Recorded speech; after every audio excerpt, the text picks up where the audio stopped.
Hello Internet, welcome to the Knowledge Realm, where we're the experts on judging the value of love. Yep, your relationship is equivalent to cheap chocolate and plastic flowers. The spring of the new year is covered in holidays. Easter, St. Patty's Day, Passover, National Pizza Day, and we're going to talk about all of them soon. But we also encounter Valentine's Day, the bloodiest, darkest day of death. Wait, we're getting ahead of ourselves. Most people associate Valentine's Day with loving cards and chocolates and overbooked restaurants. The big business of products rules this holiday instead of romance. But it wasn't always that way. In fact, Valentine's Day has only been close to the way we celebrate it for the last century or so. During the 1900s, exchanging handwritten cards filled with warm feelings of the heart were switched out for pre-printed cards sold by Hallmark. That was the start of the big business taking over. So, how did this happen? And what was Valentine's Day originally about? Let's start at the beginning. Imagine this. It's February 14th in the 4th century. You're a young woman wanting a baby. The solution? Maybe eating healthy foods, quit smoking, or remove stress? Nah.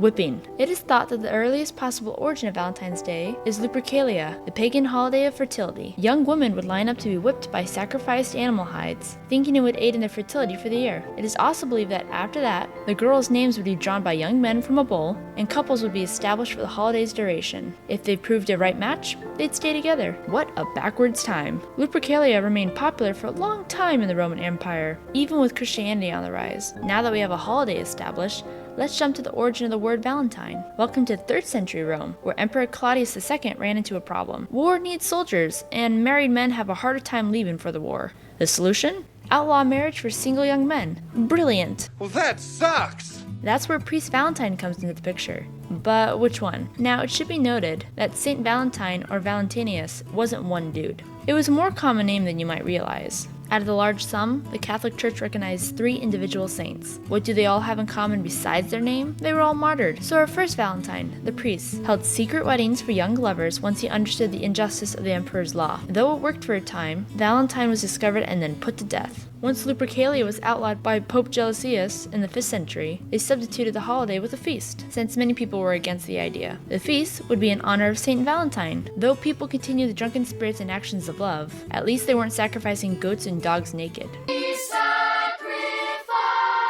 Another famous Saint Valentine has been argued as the true holiday namesake. Saint Valentine of Terni had been a bishop beheaded by the same emperor outside of Rome. During his time in prison, it is believed that the bishop sent the first Valentine. It was addressed to a woman he had fallen for, possibly the jailer's daughter, during one of her visits to the prison. His signature read, "From your Valentine," which many people still sign in their cards today. For the 3rd Saint Valentine, not much is known about him, except that he suffered death around the same time. So the dark past of Valentine's Day has been established, and a lot of death happened then. But when does it become about Cupid and paper hearts and chalky tasting candy? For that, we need to jump into the Middle Ages, and a little bit afterward. February 14th was turning a stone in England and France. This holiday began finding a place in romance, thanks to the state being the beginning of birds' mating seasons, they believed. Back then, it was common to speak Valentine's greetings to each other, but that was about it. However, a poem by Geoffrey Chaucer first recorded the February holiday as a romantic one, titled Parliament of Fowls and released in 1375. A line from the poem reads, "For this was sent on Saint Valentine's Day, when every fowl come there to choose his mate." After 1400, written Valentines started to appear. Housed in the British Library in London, England today, is the oldest surviving Valentine from 1415. It was a poem to the wife of Charles,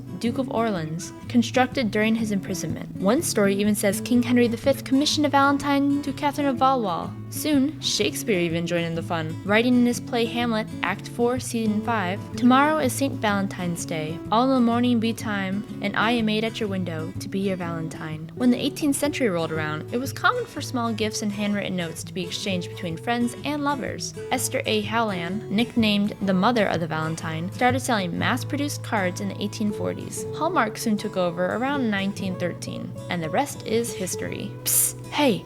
When does Cupid come into play with all this stuff? Oh yeah, almost forgot. Well, fun fact, Cupid had no association with Valentine's Day until the 19th century. Wow! Here's a little deep dive on the chubby flying toddler. Cupid is the Roman equivalent to the god of love, Eros. Originally, Cupid was just pictured as a handsome god, until the Hellenistic period, where he began looking more like a mischievous naked baby. The same image used on many Valentine's cards in the 19th century and today. And there you have it. That's how Valentine's Day became a holiday.